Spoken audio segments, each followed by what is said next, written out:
Раз. Сразу предупрежу, что весь доклад будет не только про методы анонимизации в сети, но и, в принципе, про то, как скрыть свою личность. Значит, вы скажете, наверное, что это не требуется, что в этом нет необходимости, кто меня будет искать. Но, собственно, с помощью этого доклада я хочу показать, что если нужно будет, вас могут найти. И довольно запросто. Следующий слайд. Значит, первое, с чего мы начнем, это разберемся с понятиями, что есть большая разница между приватностью и анонимностью. Собственно, приватность – это когда люди знают, кто вы, но не знают, что вы делаете. Анонимность – это когда не знают, что вы делаете, вернее, что люди знают, что вы делаете, но, естественно, не знают, кто вы. Следующий слайд. Значит, начнем с вашего IP-адреса. Поднимите руки, кто слышал такую фразу «я тебя по IP вычислю». Вот, собственно, я думаю, что у многих представление, что если кто-нибудь знает его IP, то это означает, что все, можно попрощаться со всем подряд. Тут не очень хорошо видно скрины, но я так расскажу, значит. Суть в том, что ваш IP-адрес предоставляется вашим интернет-провайдером. Соответственно, интернет-провайдер знает обо всем, что происходит с вашим IP-адресом, он знает, куда вы заходите, по каким ссылкам переходите, какие сайты вы посещаете. Да? Но если вы загуглите ваш IP-адрес, то увидите, что он указывает всего лишь на физический адрес вашего города, вашей страны, но не как адрес вашего проживания или расположение вашего роутера и так далее. Потому что эта информация, фактическая информация, доступна только для интернет-провайдера. Интернет-провайдер, естественно, хранит эту информацию для правоохранительных органов. Естественно, третьим лицам просто так эта информация недоступна. Следующий слайд. Ну, собственно, были ранее приведены сайты, с помощью которых можно посмотреть свой IP-адрес, также проверить на наличие DNS-утечек. Чуть позже будет сказано, что это такое DNS, если кто-то не знает. Значит, с помощью вот этих программ мы опять же можем посмотреть на местоположение любого IP-адреса. И также довольно интересный сайт, который показывает, какие торренты были скачаны с указанного IP-адреса. На него не стоит полностью полагаться, потому что если вот я забил в сайт свой IP-адрес и, собственно, отобразилось, ну, естественно, здесь не видно, но здесь отобразилось не совсем то, что я скачивал недавно с торрента, но тут было то, что я качал с торрента. То есть частично этот сайт показывает то, что было скачано через торрент. Следующий слайд. Значит, также можно проверить на то, является ли ваш IP-адрес подозрительным. Следующий. Да, и также можно узнать информацию о провайдере и используете ли вы Tor с помощью IP-адреса. Следующий. Теперь про DNS. Что вообще такое DNS? Кто знает, что такое DNS? Поднимите руку. Ну, значит, объясню немножечко. В этом нет проблемы, что вы не знаете, что такое DNS. Значит, DNS — это сервер, фактически, к которому вы каждый раз обращаетесь, когда вы вбиваете в поисковую строку домен сайта. Домен — это, например, там google.com. Да? Вы вбиваете в адресную строку домен, и браузер делает запрос в DNS-сервер. Он просит DNS-сервер сказать ему IP-адрес того сайта, который вы запрашиваете. В браузер он не умеет кушать просто домены. Ему обязательно для перехода на сайт IP-адрес сайта. Соответственно, для того, чтобы фактически перейти на сайт, нам необходимо набрать HTTPS, да, и, собственно, IP-адрес того сайта, на который мы хотим перейти. Собственно, DNS — это сервер, на котором хранятся все эти IP-шники, и они соотнесены с доменами сайтов, которые, собственно, доступны вам. DNS-сервер предоставляется интернет-провайдером, и настраивается он автоматически. Но проблема в том, что большая часть DNS-запросов, она не зашифрована абсолютно. То есть ее могут, во-первых, естественно, ее могут смотреть интернет-провайдеры, а во-вторых, ее могут просматривать злоумышленники в данном случае. Да? И существует даже тип атаки такой, когда может быть подмена IP-адреса в DNS. То есть, например, у нас сайту google.com принадлежит IP-адрес 1.1.1. Да?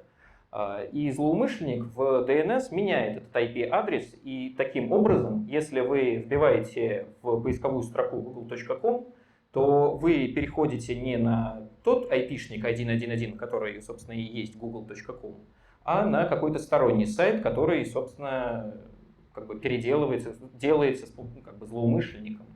Иногда вы можете переходить на совершенно другой сайт, на... У меня просто вопрос, на каком этапе и как он это делает? Злоумышленник. А можно потом все вопросы, да, чтобы время не увеличивать.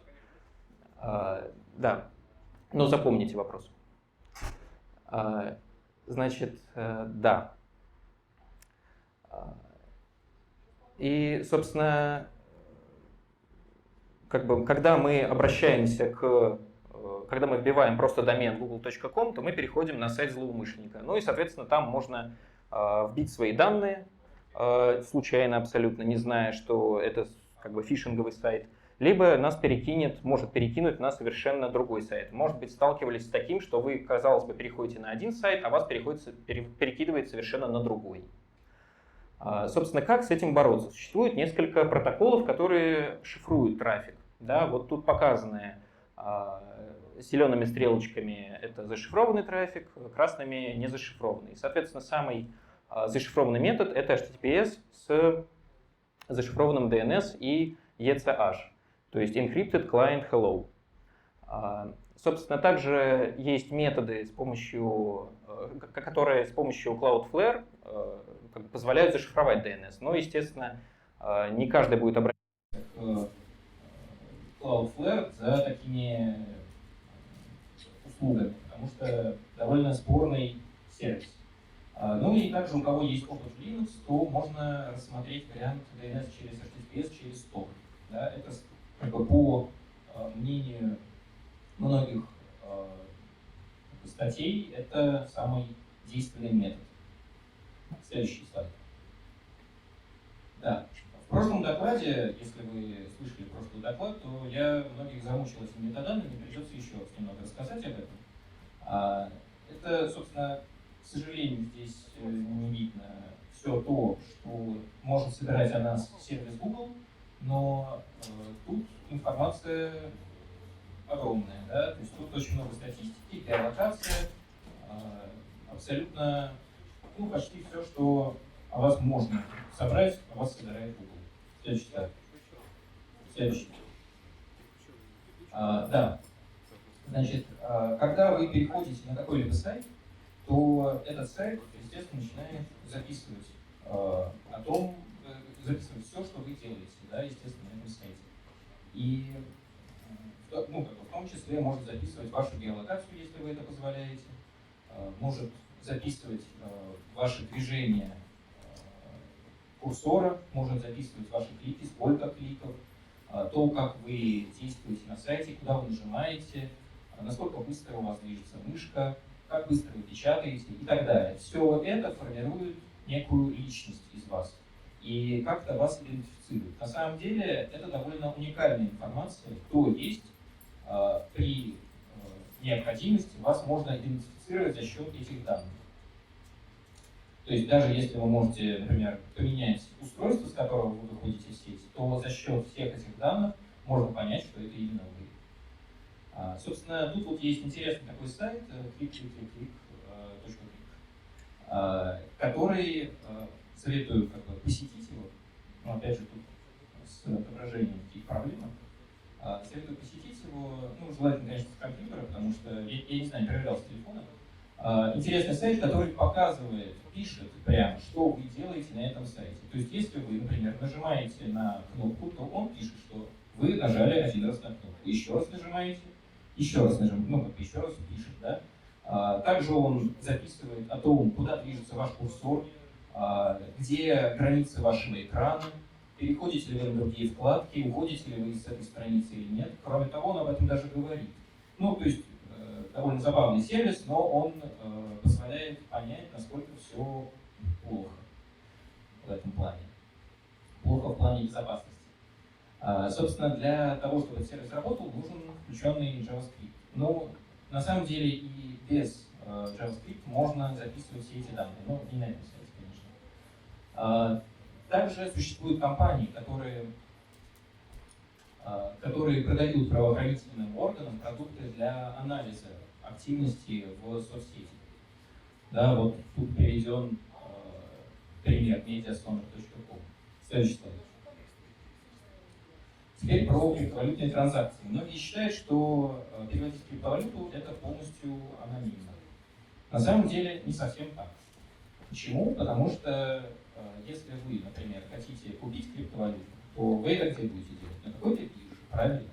Если вы это будете делать на бирже, то у бирж есть определенное правило, это определенный закон, которому они все подчиняются. Записывать все транзакции, которые в них входят и выходят. Соответственно, если вы будете переводить фиат, то есть евро, рубли, доллары и так далее, в криптовалюту, то все это будет фиксироваться, и это можно будет отследить.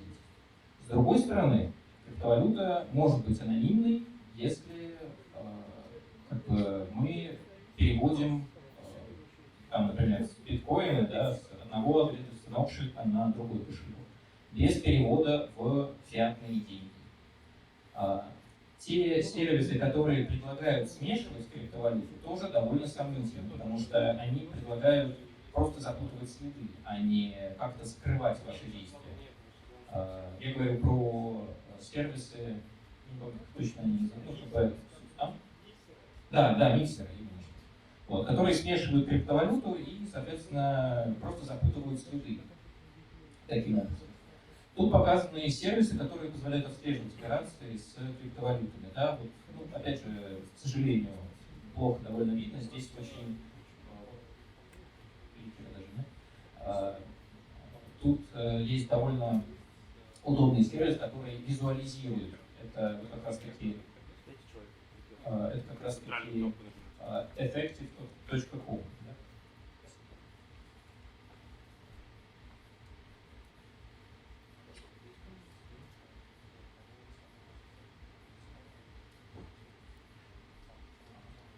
Да, вот этот вот сайт, да, он еще и визуализирует, собственно, все адресы, из которых вышла какая-то криптовалюта и куда пришла. Следующий слайд. Далее про облачные сервисы. Собственно, облачным сервисам тоже нельзя доверять. Почему? Потому что, когда вы, например, доверяете Google диску или Dropbox, то вам там, конечно же, пишут, что все ваши данные, они шифруются.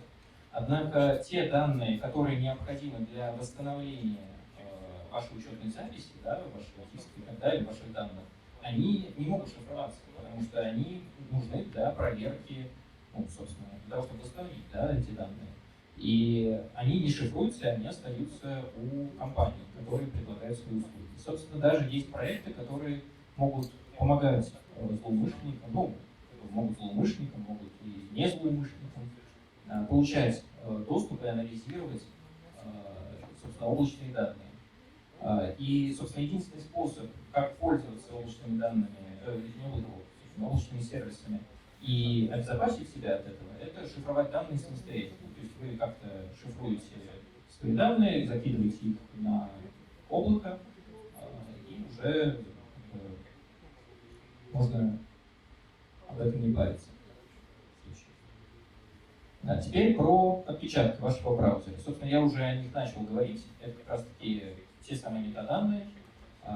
И отпечаток браузера или устройства, да, это набор свойств, возможностей вашей системы или браузера. Когда вы переходите на какой-то сайт, то он, естественно, фиксирует, какой у вас браузер, версия вашего браузера, может фиксировать количество процессоров в вашем компьютере, количество, вашу систему, да, операционную вашего компьютера, значит, может фиксировать ваш графический процессор или видеокарту. Собственно, для более подробной информации вот я прикрепил ссылки, потому что тема достаточно глубокая, и для нее потребуется отдельный доклад для того, чтобы разобрать все элементы. И, собственно, есть сервисы или браузеры, которые позволяют как бы снизить количество отпечатков, которые ты оставляешь в интернете. Но, опять же, когда есть случаи, есть ситуации, когда устойчивость к сбору отпечатков сама по себе может быть использована для получения отпечатков. Да, и вот приведена статья про это. Собственно, да, и отпечаток, как я уже сказал, да, это абсолютно все, что делается на странице. Двигаете мышкой, нажимаете количество. Опять же, то, как вы пишете, что вы пишете. Значит, ваш фактически словарный запас, ваша форма общения, она тоже может быть записана и может быть использована. Следующий. Да, многие считают, что капча — это просто тест, который позволяет понять, как решив головоломку какую-то, это поможет компьютеру понять, что вы человек, а не компьютер. Да? Но на самом деле эта задача для пятилетних не имеет никакого отношения к проверке, компьютера вы или человек, потому что ее запросто решает и компьютер. Пока вы решаете капчу, браузер или сервис, который предоставляет вам эту капчу, он проверяет файлы куки и историю посещенных страниц с помощью как раз этих отпечатков. Он может отслеживать движение вашего курсора, может отслеживать скорость движения, точность попадания на курсор, отслеживать поведение до, во время и после прохождения капчи. Да, и, собственно, вы могли заметить, то, что если вы пользуетесь VPN или Tor, то вам чаще встречается эта капча. У меня такое бывало, что я проходил капчу раз 10-20, и меня все равно не пускали. Хотя я уже начинал верить, что это я глупый, вот, а не что-то не так с сайтом. Соответственно, есть сервис, который, сервис, да, который может за вас решить именно рекапча. Существует рекапча, существует HCAPTCHA. Рекапча — это сервис Google, HCAPTCHA — это сервис Cloudflare, это для, собственно, сервис, да, это, он работает как браузерное расширение, с помощью которого вы можете, собственно, решить капчу. Следующий. Да, опять же, про службы, которые вы можете использовать для просмотра, проверки своих отпечатков. Тут, опять же, к сожалению, плохо видно, но презентация вся будет в канале, и вы сможете еще раз посмотреть все эти скрины.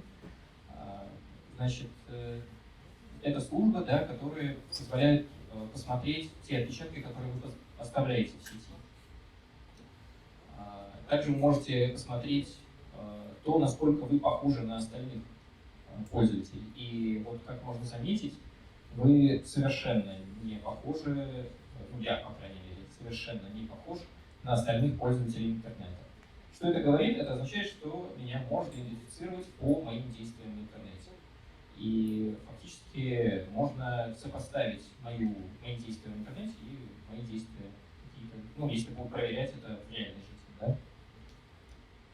Да? Другие меры предосторожности. Когда вы переходите на сайт или на какой-то сервис, и вам предлагают перевести 1 рубль для того, чтобы подтвердить свою платежеспособность.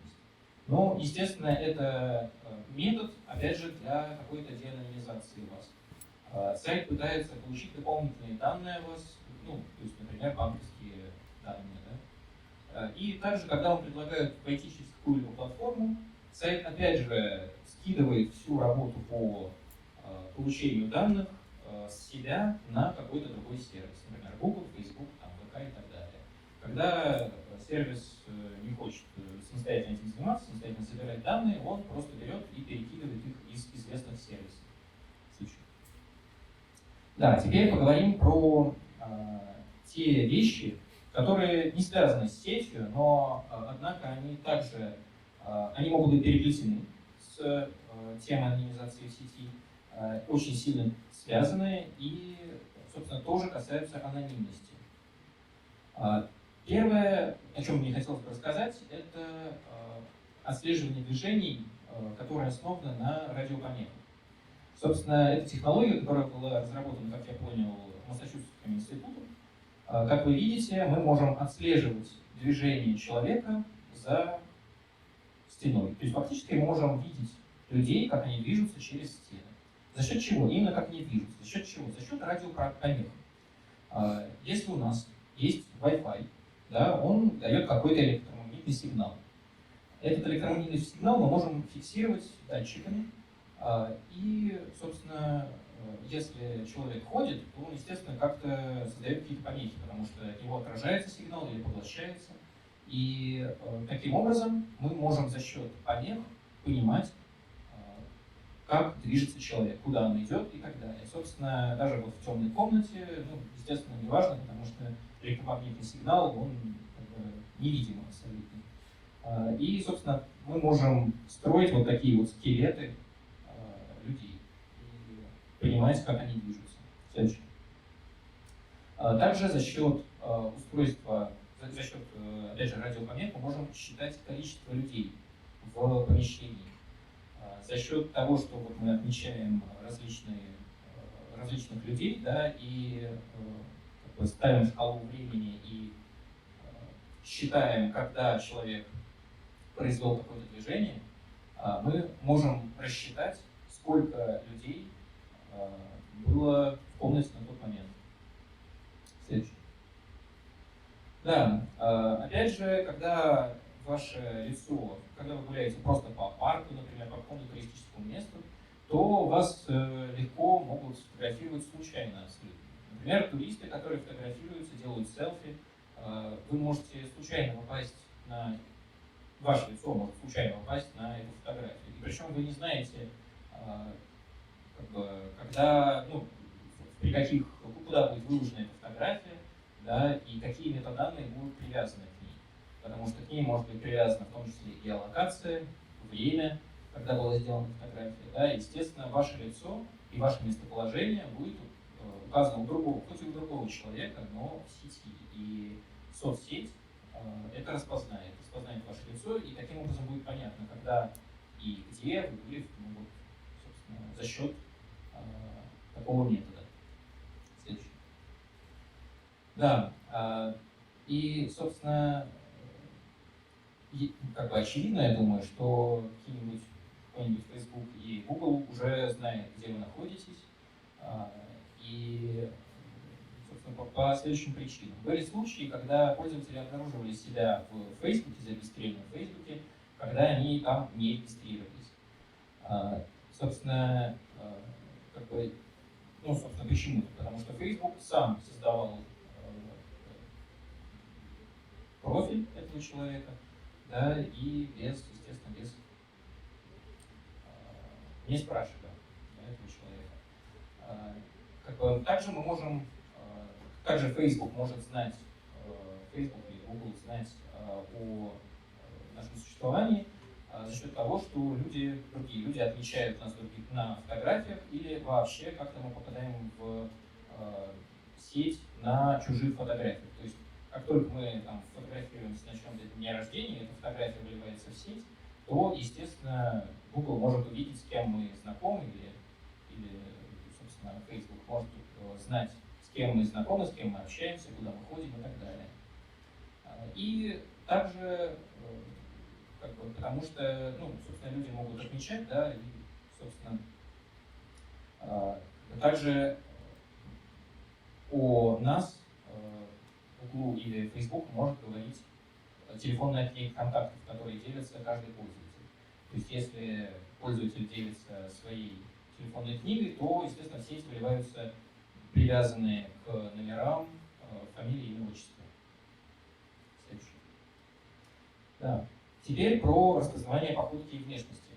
Когда вы, это на самом деле и в Москве такая система, я думаю, вы знаете, существует, когда распознают внешность, да, фиксируют каждое лицо и могут распознавать внешность. Таким образом могут искать преступников. Но опять же это можно использовать по-разному. Значит, естественно, я думаю, все понимают, как это работает. Вас как-то фиксирует камера и дальше по значит, различным признакам может распознать вашу личность. И лучший способ обмануть систему, если система фиксирует вас по походке, потому что такая система тоже есть, это носить мешковатую одежду, потому что система, которая фиксирует по походке, она обращает внимание на движение мышц. Если у вас есть свободная одежда, то как бы, движение мышц довольно трудно заметить. И, собственно, если есть система, которая опознает по внешности, то методы борьбы с ней – это ношение маски, ношение головного убора и ношение солнцезащитных очков. Существуют специальные солнцезащитные очки, следующий слайд, которые называются reflectable.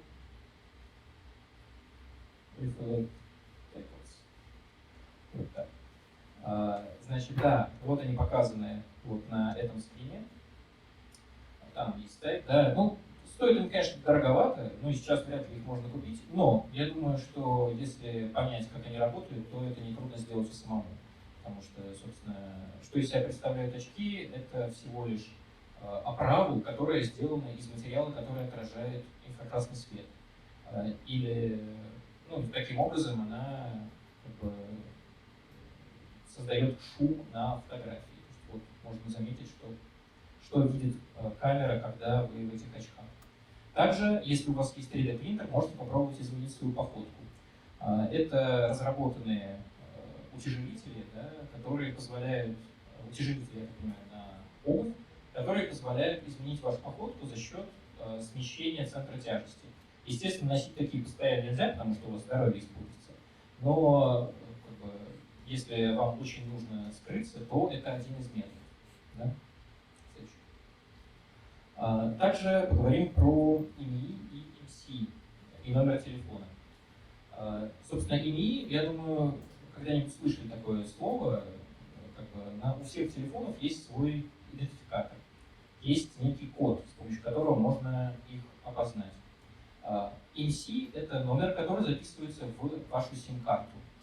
И когда вы вставляете сим-карту в, например, новый телефон, то ИМИ и МСИ, ну, этот новый телефон подключается к сотовой связи какой-нибудь вышки, то оператор связи в своих журналах фиксирует вот эту вот связь МСИ и ИМИ. И таким образом получается, что к определенному телефону, определенному устройству привязан определенный номер телефона.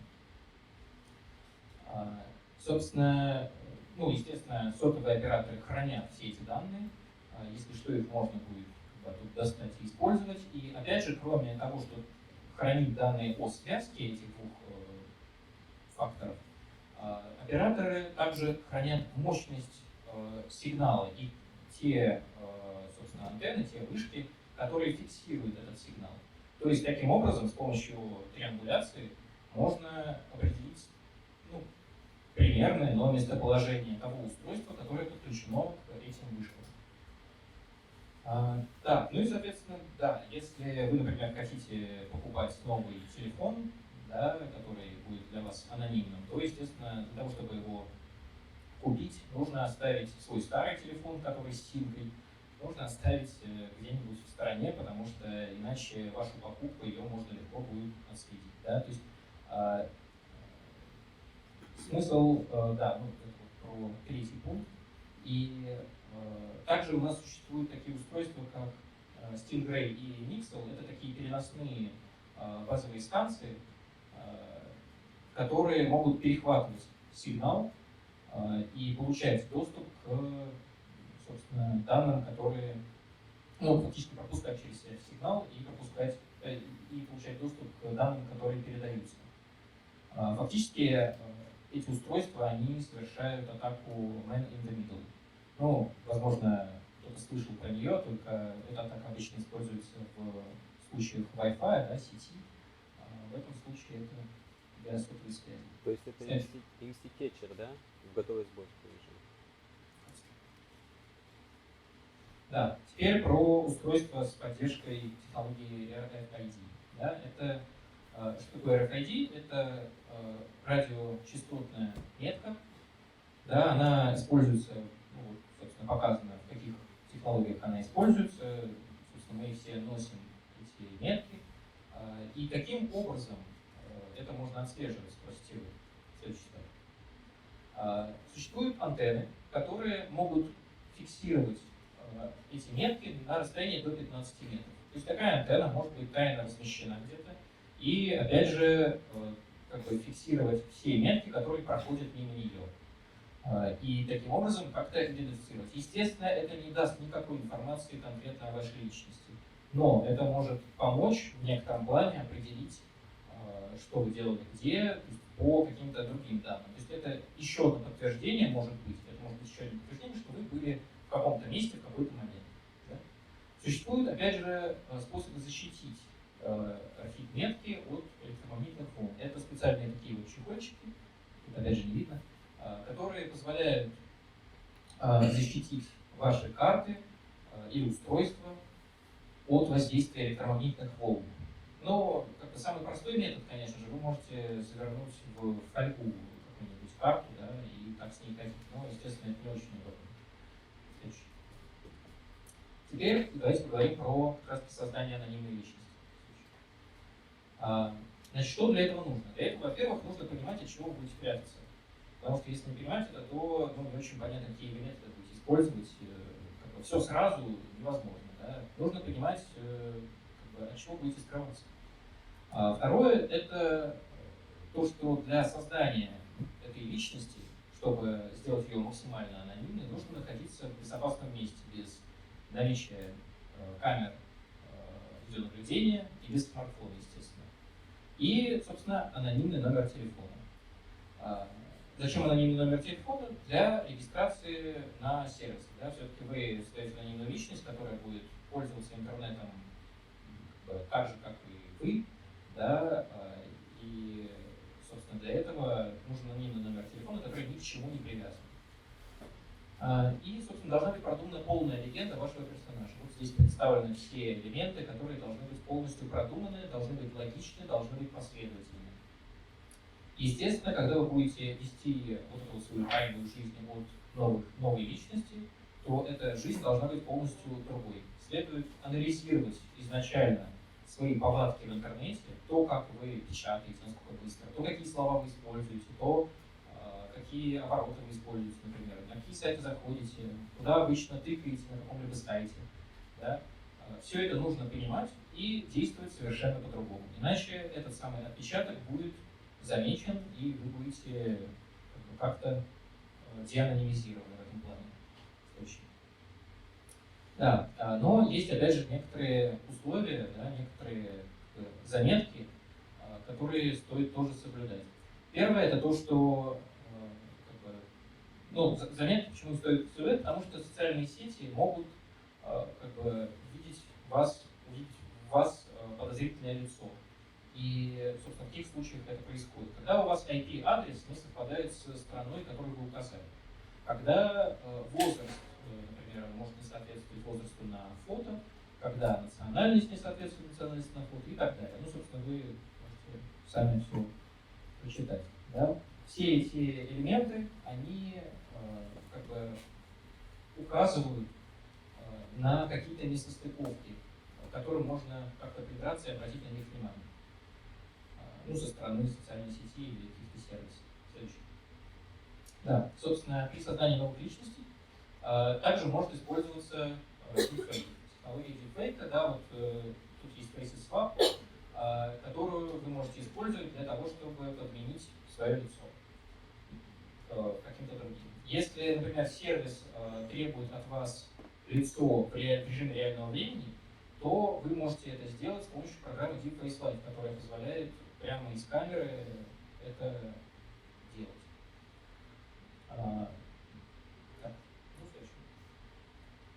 Да, также про создание новых личностей, вот сервисы, которые позволяют создавать данные о новой личности. Фактически они генерируют, вот первый сайт, Fake Name Generator, он генерирует рандомные данные и рандомную личность, соответственно. Второй сайт это This person doesn't exist. Это сайт, который при переходе на него сразу же генерирует вам фотографию, которая была сгенерирована нейросетью. Да, и, собственно, вы можете обновлять эту страницу и таким образом добиться того человека, да, той внешности, которая вам подходит для вашей анонимной личности. Следующий. Да, также есть, собственно, инструменты, которые могут помочь создавать, собственно, изображения, другие инструменты. Да, вот на GitHub есть инструмент, если вы не хотите пользоваться каким-то сетевым инструментом, потому что, опять же, все сетевые инструменты тоже могут забирать у вас отпечаток браузера или устройства. И, соответственно, это тоже как-то отражается. То есть, если вы хотите создавать какую-то анонимную личность, какую-то анонимную фотографию, да, то очень странно об этом говорить сразу браузеру. Поэтому есть программа, которая, собственно, может создать это офлайн. Также можно сделать изображение, вот тут показано подвижным, с помощью сайта MyHeritage. Там, конечно, приводится пример, что если у вас есть старые фотки ваших старых родственников, то вы можете их оживить. Но как бы, это можно и в этом плане тоже применять. Следующее. Да, также существуют иные сервисы для создания личностей, создания подвижных лиц, подвижных людей. И, собственно, при создании, опять же, нужно учитывать предысторию личностей, опять же, нужно использовать разные номера телефонов для каждой личности, опять же, адаптировать свою речь к личности, то есть если там, в зависимости от того, где живет личность, да, какая у нее история, в какой части, ну, то есть все это, естественно, должно быть продумано. То есть необходимо максимально вжиться в эту роль. И, собственно, опять же, нужно снизить вероятность отпечатка правды. Следующий. Также тут показаны дополнительные инструменты. Вот тут можно сгенерировать, опять же, абсолютно рандомную личность, которой, естественно, не существует, которую нельзя просто так найти. Следующий. Опять же, здесь показаны инструменты для скрытия вашей почты. Это сервисы, которые предоставляют скрытый домен почты и перенаправляют с этого домена на вашу реальную почту. Ну, все сообщения с этого домена на вашу реальную почту. Если вы не хотите раскрывать какую-то свою почту какому-то незнакомому, неизвестному сервису. Ну или, в принципе, можно пользоваться этой программой постоянно. Следующий. Да, и теперь я хотел бы разобрать еще несколько инструментов для определения геолокации человека. В прошлый раз мы остановились, на прошлом этапе я рассказывал про две программы. Третья программа тоже довольно должна быть известной. Это диаграмма Int.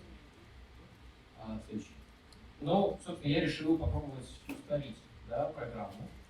Она встала, я попробовал установить ее на macOS, попробовал установить ее на Windows, потому что она и для Windows есть, и попробовал на Linux установить. Собственно, macOS и Windows показали самые неприятные результаты. macOS на Mac она встала, но кривовато довольно, она не работала. На Windows она вообще не стала. Не знаю, может быть, это у меня какие-то проблемы, или может я не совсем старательный для того, чтобы разобраться. Но, конечно же, желательно, чтобы любая программа вставала как надо, сразу и без всяких проблем, чтобы не нужно было самому что-либо чинить. Значит, на Linux она встала идеально. Следующий. И, собственно, опять же, к сожалению, что-то со цветом. Да? Не видно, но я решил проверить. Да? Вот поставил точку в одном районе Москвы, это район Люблино. И, значит, посмотрел, какие люди, собственно, не отображает программа. Каких людей не отображает программа. На прошлом этапе, я рассказывал про принцип действия такой программы. Да? У нее тот же самый принцип действия, что и у аналогов. Да? Но аналоги не работают. Собственно, если у вас включена опция «Люди рядом», то у вас будет здесь видно. Собственно, здесь видны как группы, так и отдельные люди, которые включили эту функцию. Ну и, собственно, следующий слайд. Извините, а из каких сервисов он берет эту информацию? Из Телеграма. Вот как раз все. Да, дальше я поставил точку на Ардо. Собственно, мне показал совершенно других людей. Я не знаю, стоит ли мне проверять, те люди или не те находятся в конкретной точке, да, ну, то есть это еще сложнее проверить. Да? Ну, у меня не было своего времени для того, чтобы проверить это. Но если я правильно все понимаю, да, то все работает, эта программа вполне рабочая. Однако точность у этого метода довольно низкая, потому что точность там 500 метров, километр, 2 километра, 3 километра. То есть, точность никакая. Но можно примерно хотя бы определить, какие, кто находится в радиусе какого-либо относительно какой точки. Следующее. Теперь про инструмент Seeker. Тоже встал без проблем на Linux. Собственно, это инструмент, который позволяет с помощью фишинговой страницы получить доступ к геолокации человека. Собственно, устанавливается она без проблем. Для того, чтобы все это работало, нужен, естественно, Ngrok. Кто не знаком с этим, это отдельная тоже тема. Отдельно мы запускаем Ngrok и, собственно, следующее. Да, и, собственно, кидаем нашу ссылку человеку, который, собственно, хочет, геолокацию которого мы хотим определить. Следующее. И, собственно, получаем конкретную геолокацию, получаем конкретные координаты. Даже с ссылкой на Google карты. Так, следующее. Да, и довольно, я думаю, всем известный, или многим известный инструмент. Это BigPro. Он тоже работает без всяких проблем, устанавливается тоже без всяких нареканий и предлагает огромное количество различных сайтов фишинговых, да, и следующее. И когда мы кидаем ссылку, переходим по ней, но опять же нам предлагают разрешить использование геолокации. Если вы разрешаете, то, естественно, это геолокация у злоумышленника. Если вы не разрешаете, то ничего не получается. Однако, если вы переходите по ссылке, то, как вы можете заметить, здесь отображается сразу же версия системы. Да? Операционная система, версия системы, количество ядер. То есть это, опять же, те же самые отпечатки браузера, о которых я уже говорил. Да? То есть тут Windows 10, количество ядер у меня у процессора 4, да, Москва, стандартное время и так далее. То есть все это, оно сразу же отображается. Как только просто, переходишь на сайт. Следующее. Да, и теперь та самая часть, которую... Да, вопросы. Сначала вопросы. Вопросы? Да. У меня был вопрос. Как внешний чувак может взять и поменять себе DNS-ответ? Это называется отравление DNS. Это отравление DNS. Собственно, это атака, которая... то есть там много различных методов, с помощью которых ее можно провести. Я думаю, это можно отдельно об этом... Какой-нибудь самый банальный пример.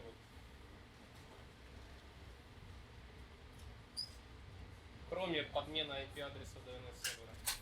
В смысле, что? Конкретный пример чего? Мне просто интересно, как может клиент обратиться к своему же, так сказать, заранее прописанному DNS-серверу и получить не тот ответ.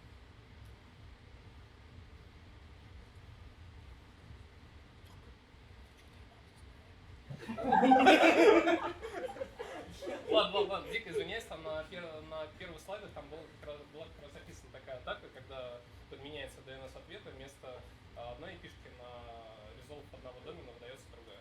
Да, возможно, просто я не совсем понял вопрос. Извини, если я там как-то слишком сильно доебался там. Вопрос? Отлично. Спасибо за доклад. Я хотела узнать,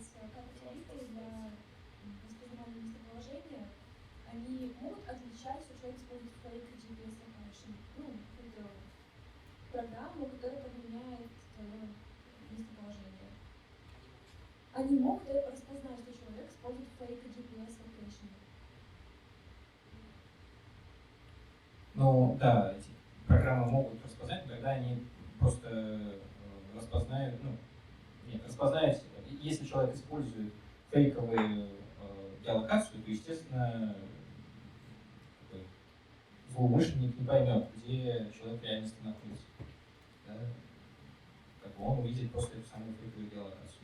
Но, естественно, это зависит от того, как ты используешь. Да? Если все правильно использовать, то злоумышленник не поймет, где ты находишься, если ты поменяешь свою геолокацию.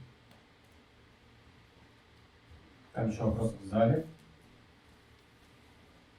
У меня, наверное, такой банальный вопрос, но мне интересно ваше мнение. Вот вы упоминали, что Alphabet собирает данные, Meta собирает данные. А насколько, с вашей точки зрения, безопасен Telegram в плане сбора и передачи личных данных? Или на Telegram, да?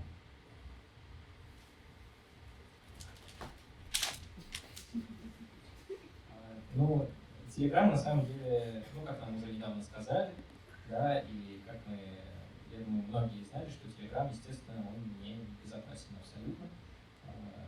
То есть, если, ну, то есть переписка там, она может быть кем-то просмотрена или службами. Насколько Telegram собирает данные, вот этого я не знаю. Я не изучал, насколько она собирает отпечатки. Ну, какие именно отпечатки она собирает. Вот информация насчет служб, это откуда, ну, кого именно они могут посмотреть. Я слышал только про террористов, что и террористов. Но посмотреть, в принципе, ну, если речь идет про правоохранительные органы, то речь идет тогда про людей, которые вызывают подозрения. То есть, если вы, например, пишете, или у вас частые запросы в интернете о том, как сделать коктейль Молотов, или о том, как, не знаю, какую-нибудь экстремистскую литературу вы просматриваете довольно часто, то, естественно, к вам будут какие-то вопросы. У вас как бы будут как-то, к вам будут подозрительно относиться, да? К вам будут внимательнее относиться. Могут даже позвать на беседу, если совсем вы очень часто что-то пишете странное или ищете странное. Вот. Но как бы проверяют переписки обычно, как бы, когда уже есть какой-то, ну, есть какой-то прецедент, да, тогда и будут проверять переписки. Я слышал, что по решению суда. Да, обычно так и делают. Просто так я сильно сомневаюсь. Это получается незаконно. Не, можно же завести ДОУ, дело оперативного учета, или ДОР, дело оперативной разработки, в рамках дела запросить. Просто есть де юра, а есть де факто. То же самое, что и задержание на несколько суток. То есть де юра тебя могут задержать на 2 дня, а де факто там суд уже просто штопает эти продления вот так, как в конвейере.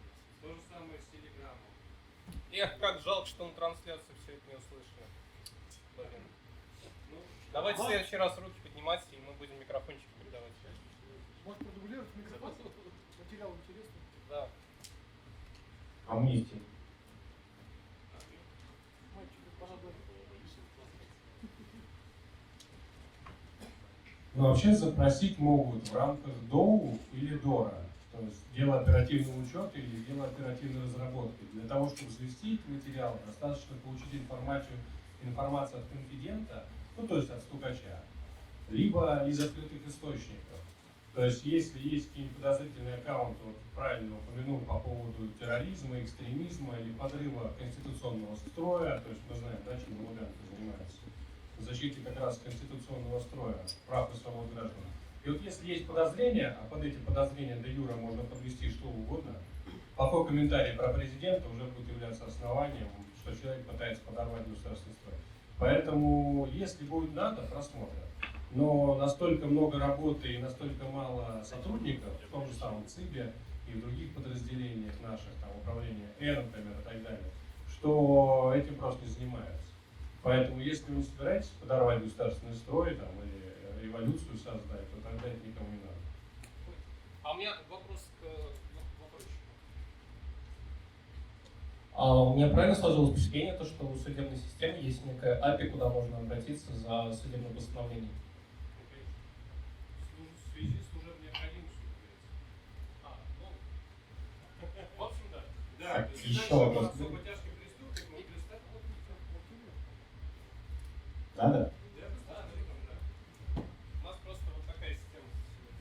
По поводу судебной системы есть определенная, так скажем, формат взаимодействия правоохранителей и судебной системы. Для чего? Для того, чтобы, например, если есть преступник по тяжкому или особо тяжкому преступлению, и он скрывается в какой-либо квартире, двери же не могут вынести в квартиру без санкции суда.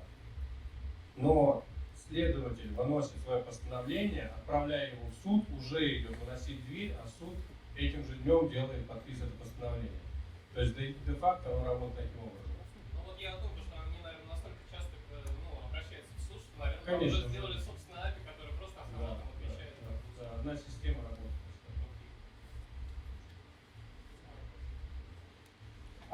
Вы упомянули о обеспечении анонимности при использовании там мобильной сети, чтобы выйти в сеть не только там из дома. Но вот у меня лично были проблемы в том, что я пытался как-то анонимно выходить в сеть через липовую симку, там как-то ее оплачивать, и это очень сложно. Намного проще найти Wi-Fi, какой-то открытый Wi-Fi. А есть ли сервис для поиска открытых Wi-Fi точек? Или там у каталога VPS, например, открытый? Можете передать?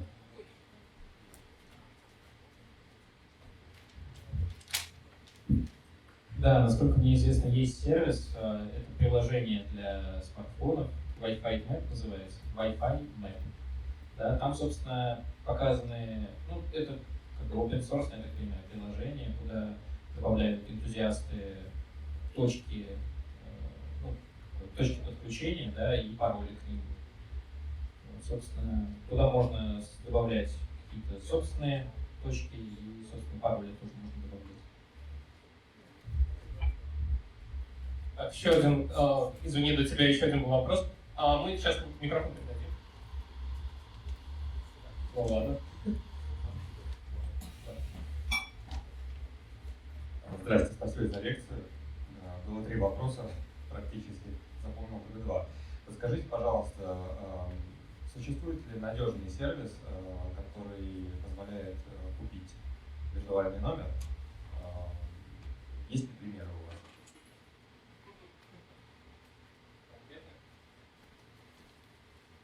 Ну, виртуальные номера — это, в принципе, очень такая спорная тема, потому что если мы будем, ну, если разбираться с виртуальными номерами, если их использовать, то, подумайте, куда приходят все сообщения, которые приходят на этот виртуальный номер. На какой-то сайт, так ведь?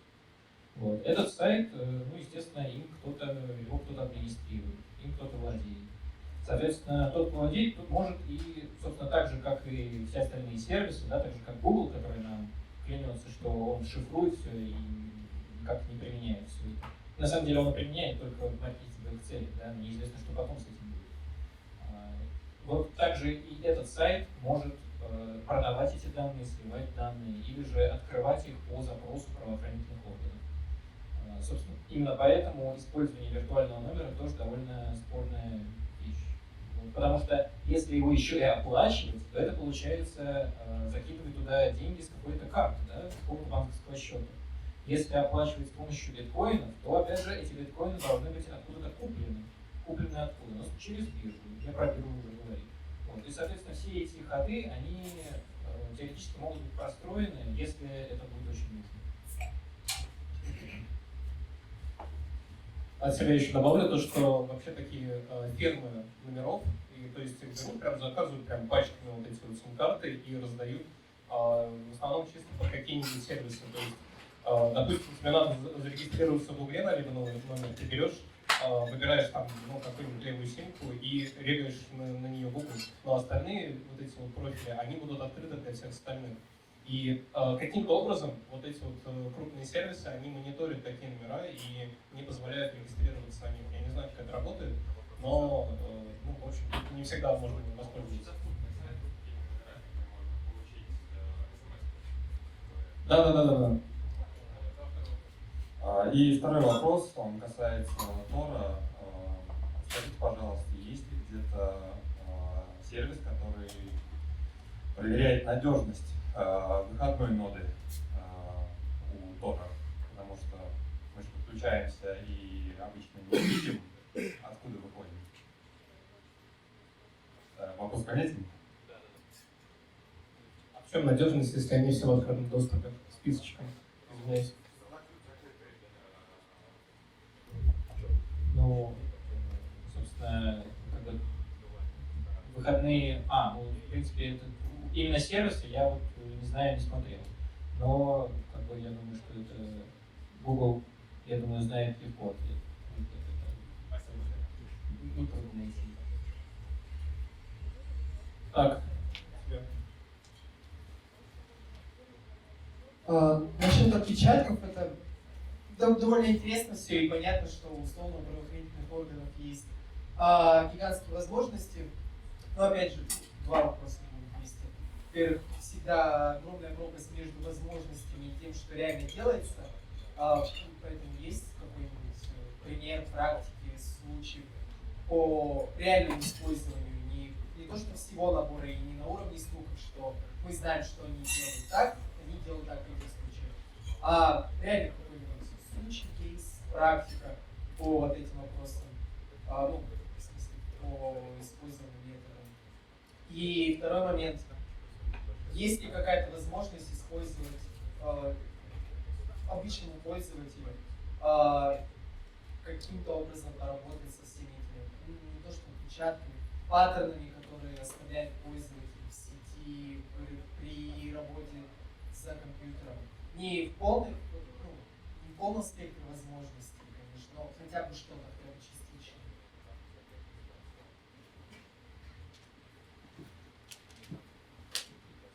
Да, насчет первого вопроса, я так понял.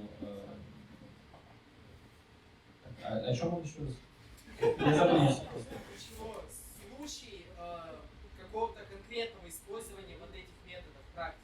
Да, случаи, вот насчет случаев, конкретных случаев использования практики анонимизации или практики поиска. Ну, на самом деле это используется и повсеместно, и всегда, когда вы заходите на какой-то сайт и вам предлагают, например, рекламу. Как я уже сказал, это используется сейчас Google и остальными сервисами для сбора, для того, чтобы рекламировать вам определенный, например, продукт. И для того, чтобы знать ваши интересы. То есть это именно для этого используется. Сейчас это не используется для того, чтобы как-то для каких-то, по крайней мере, я не знаю, таких случаев. И, скорее всего, они как-то скрыты, заметены, потому что, естественно, иначе был бы большой скандал. Да?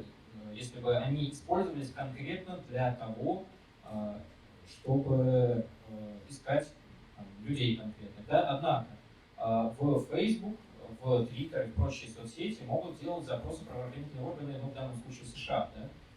Которые могут обращаться и получать данные пользователя, да? И в том числе отпечатки. Отпечатки, к сожалению, я не знаю деталей дел злоумышленников, преступников в США, да? Я не интересовался этим моментом.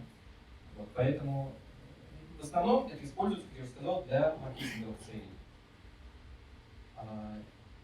А в плане поиска людей конкретно это используется правоохранительными органами, опять же, США. Если говорить про второй вопрос, то на самом деле существуют сервисы, и я о них тоже, насколько я помню, тоже говорил. Про те сервисы, с помощью которых можно, это платные сервисы, которые предоставляют доступ к данным, этим отпечаткам, которые, собственно, собирают статистику, да, и отправляют ее на какие-то сервера, с помощью которых, с этих серверов вы можете взять, да, и как-то проанализировать. Это, опять же, делается в целях какое-то улучшения рекламы, улучшения продаж. То есть это делают всякие компании, которые занимаются рекламой, занимаются каким-то, подобным чем-то таким. И таких компаний, насколько я знаю, приличное количество сейчас, которые могут анализировать. Если можно, потом, там вместе с презентацией будете скидывать одну-две ссылки на подобные сервера. Хорошо, я поищу.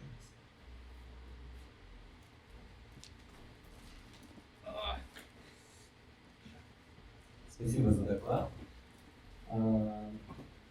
воспользуемся здесь темой сейчас, да, немного по поводу Телеграма и того, насколько он безопасен, как он предоставляет данные. Хотел бы от себя немного добавить. Всем, наверное, помним, сейчас не скажу точно, где-то год, наверное, назад, или когда Фиолетовый еще был у нас в тематике России, активно у него был свой чат, да, где там открыто публиковались для всех желающих носителей возможность немножко поработать в плане расследований, помочь правоохранителям, помочь различным там людям, у которых что-то случалось. Вот. В последнее время, перед тем, как Фиолетовый там у нас немножко скандально ушел из-за синта, да, он делал уже закрытый чат уже для тех, кто, ну, как-то себя показал в открытом. Вот. И там он закидывал, собственно, более серьезные кейсы, в том числе он закидывал туда и по нацистам, террористам и так далее. Вот. Работа на самом деле велась. И велась она в том числе с органами спецслужб, да, с правоохранителями. Вот. И казалось бы, ну, как бы в чем проблема, да? Есть аккаунт, есть какая-то доказательная база по аккаунту, что вот как бы данный пользователь у нас хулиганит. То, что, ну, вот, собственно говоря, по перепискам, по группам, по каналам, чатам все это видно, все уже. Вот, казалось бы, да, что теперь на листок, ну, записать его айдишник аккаунта телеграммовского, да, принести в суд, получить разрешение, да и, собственно, телеграмма получить все данные. Но не тут-то было. Официальный запрос у нас спецслужбы как бы подавали не раз, много всяких пользователей, доказательства все были и так далее. Но Telegram все же усердно говорил, нет, это конфиденциальные данные, и не предоставлял. Вот. Как бы мы сейчас не думали, не говорили о нем, но как бы опыт реальный показал, что нет, к сожалению, пока даже органы спецслужб, даже когда есть реальные доказательства и так далее, он не предоставляет все же данные. Поэтому, собственно, ну, силами методов Астинта вынуждены как-то что-то деанонимизировать сами, да, через уже базы данных, скрипты, через ссылки, какие-то IP-логи и так далее засылать. Только так, это что. Спасибо. Надеюсь, Фиолетовый это не тот чувак, который однажды выступал на DC-шном этапе и рассказывал про то, как Павлу Дурову террористу могут повесить, извиняюсь за яйца, и выпытать у него все ключи шифрования. Вот. Но это еще 7499 был. Так. Спасибо, пожалуйста, спасибо большое за доклад. Пересматривая фотографии презентации, которые я сфотографировал, я наткнулся на фразу: устойчивость к сбору отпечатков сама по себе может быть использована для отпечатков пальцев. Я вот не совсем понял эту тему, вот устойчивость отпечатков пальцев, вот что подразумевается под этой фразой и вообще как, что это вообще такое и как оно может быть использовано для отпечатков пальцев. Спасибо. И я предлагаю сделать этот вопрос последним. Или если есть прямо сейчас у кого вопрос, хотя нет, тут многие кивают, это будет последний вопрос. Да, устойчивость к отпечаткам пальцев это фактически функция в браузере или на устройстве, хотя я не знаю, про устройство, функция в браузере, которая блокирует передачу отпечатков, передачу этих самых данных, метаданных и так далее сайту. Да? То есть это функция, которую можно включить в некоторых браузерах, как бы какие-то расширения, которые можно подключить к браузерам, которые, собственно, блокируют передачу этих данных. И, собственно, эти самые расширения, которые блокируют, да, что означает, что эта устойчивость, она может послужить фактически, как бы, наоборот, послужить деанонимизации, да, человека. Что это означает? Означает, что фактически возможно такое, что расширение, которое вы устанавливаете, или функция, которую вы включаете, она выдает как-то вас и дает другие данные, которые могут косвенно или прямо указывать на ваш отпечаток. Собственно, там оставлена ссылка, можно про это подробнее почитать. Сейчас наш докладчик объявит о CTF. условия по нему я отдельно запущу в чатике относительно инициативы. Будет полчаса на решение. Также будут решать и люди, которые нас смотрят онлайн. Мы в это время попробуем поправить трансляцию для тех, кто нас смотрит удаленно. Вот, а вы пока можете сходить в бар, на улицу, проявиться, но обязательно возвратиться. И про сети. Да, собственно, у нас все, что нам дано, это m.minds biology. Это все, что нам дано. И что нам нужно? Что нам нужно найти? Имя и фамилия, возраст, место жительства, страна, город, место работы и должность, цвет глаз, номер телефона и недавнее путешествие. Все это нужно найти и можете прислать куда-нибудь, можете рассказать, как угодно. Вот. Но, собственно, искать в каких-то телеграм-чатах, ботах, да, там, где деанонимизировали, бесполезно, потому что личность, естественно, создана.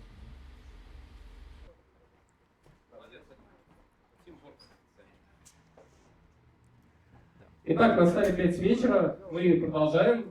Сейчас будем подводить итоги, я так понимаю, нашего ЦТФ. И после будет еще следующий доклад. Да, ну, собственно, я думаю, все сначала воспользовались всем известным либо Telegram-ботом, либо консольной программой Migrat. Да?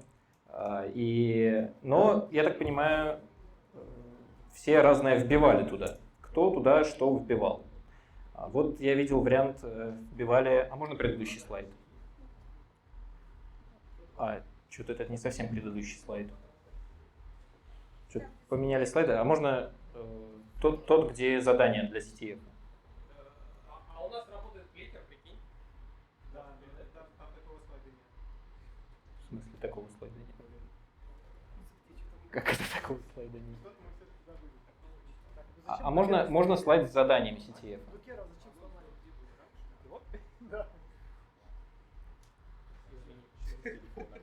Да. Значит, да, задание M-Minds биолог. Да. Значит, что мы можем вытащить из M-Minds? Значит, задание у нас имя, фамилию. Да. Получается, ну, как вы думаете, M-Minds это что такое? Это, наверное, M. Это имя какое-то, да, начинается с буквы M. Minds – фамилия. Можно так предположить? Это не очевидно? Или... Вот. Соответственно, Minds – фамилия. M начинается имя с буквы M.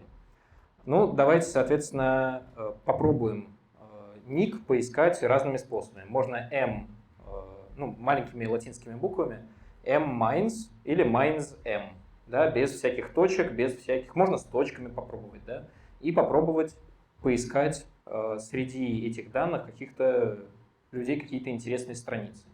Если вбить, собственно, Minds-M маленькими латинскими буквами, то, собственно, можно найти страницу GitHub, Minds-M. Ну, это, собственно, ник в GitHub, на GitHub. Там можно увидеть имя. Кто-нибудь до какого-нибудь момента дошел? Марио. Да, именно что. Марио Minds. Собственно, там мы можем видеть репозитории. 2 репозитория. Кто-нибудь проверял эти репозитории? Репозитории можно проверить с помощью программы Git Colombo, опять же, да, Saxoy, и, собственно, узнать почту этого M-Minds, Mario Minds.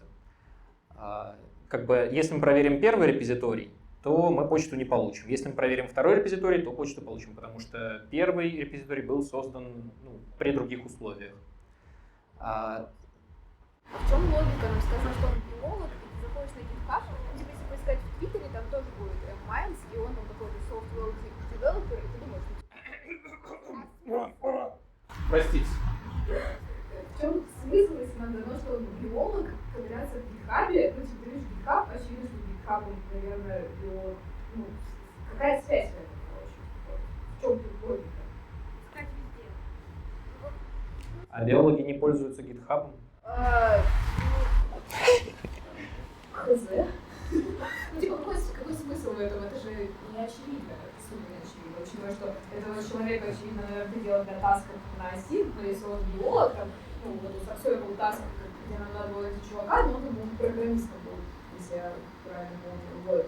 Но здесь как связь не очень прослеживается, что типа, логично там полезть на линк, чтобы там поискать, да, человека-биолога, да, потому что ну, очевидно, что это какой-то немец или кто-то еще, да, и там лезешь на линк, но GitHub и искать GitHub, это странно.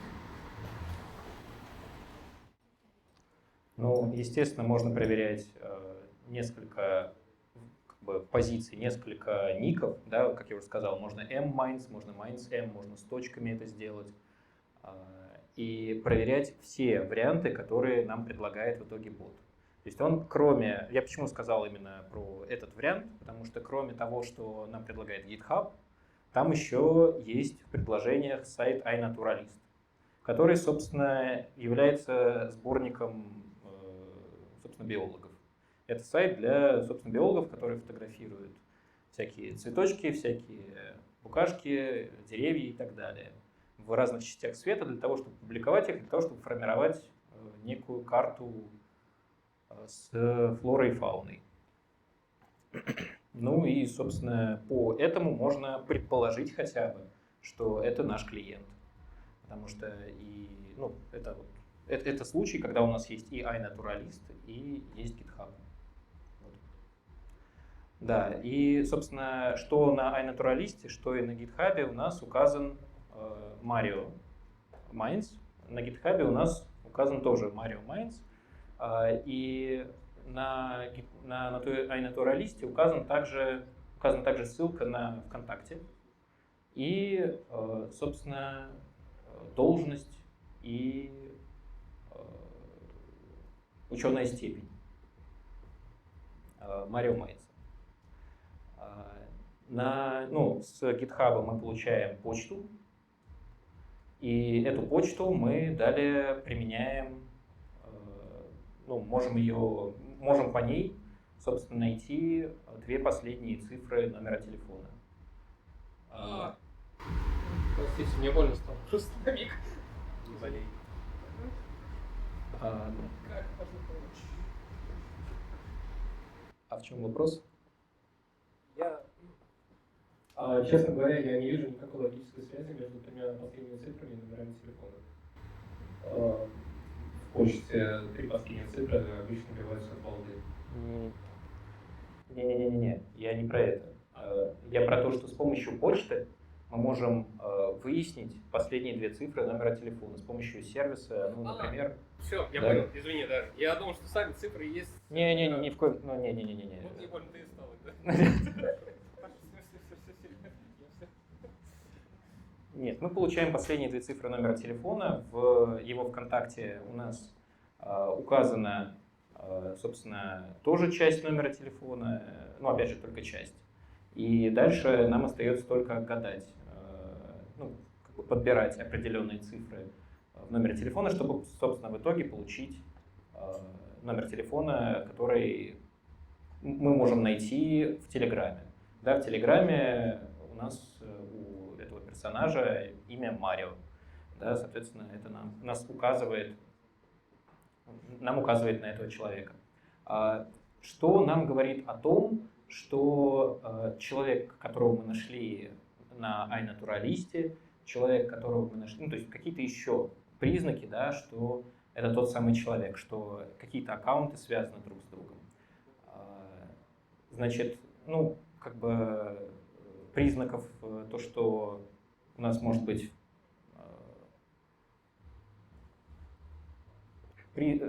да, я еще забыл сказать насчет Facebook, насчет того, что мы находим на Facebook тоже Mario Minds, одного из, да, то есть естественно, там их несколько, и один из них, у него есть в профиле дата его рождения и фотографии.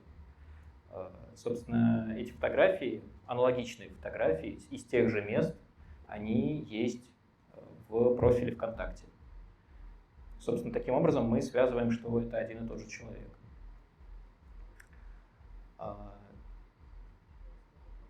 Ну, в принципе, там что еще нужно было? Ну, как бы фотография у нас указана в профиле Телеграма. Соответственно, мы можем узнать цвет глаз человека.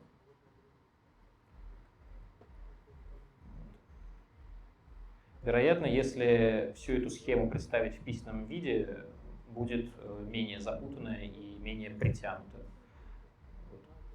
Поэтому я планировал как бы представить это в текстовом виде, но не в виде презентации, а в виде отдельной статьи, потому что в презентацию это вставлять мне показалось не очень идеей. В любом случае, спасибо, то, что ничего не было закопано в коммитах репозитория. Вот. Значит, по разбору этого CTF есть еще у кого вопросы какие-нибудь, там, уточнения? Давайте. Вот вопрос один по поводу уточнения адреса электронной почты через GitHub репозиторий. Я не совсем расслышал, какой сервис используется при этом, я о нем очень впервые слышу. Можете, пожалуйста, назвать его еще раз? Сервис называется Git Colombo.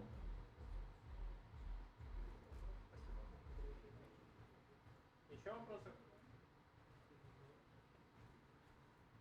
Тогда давайте отпустим нашего первого спикера. Да, спасибо большое. Теперь давайте начнем следующий доклад.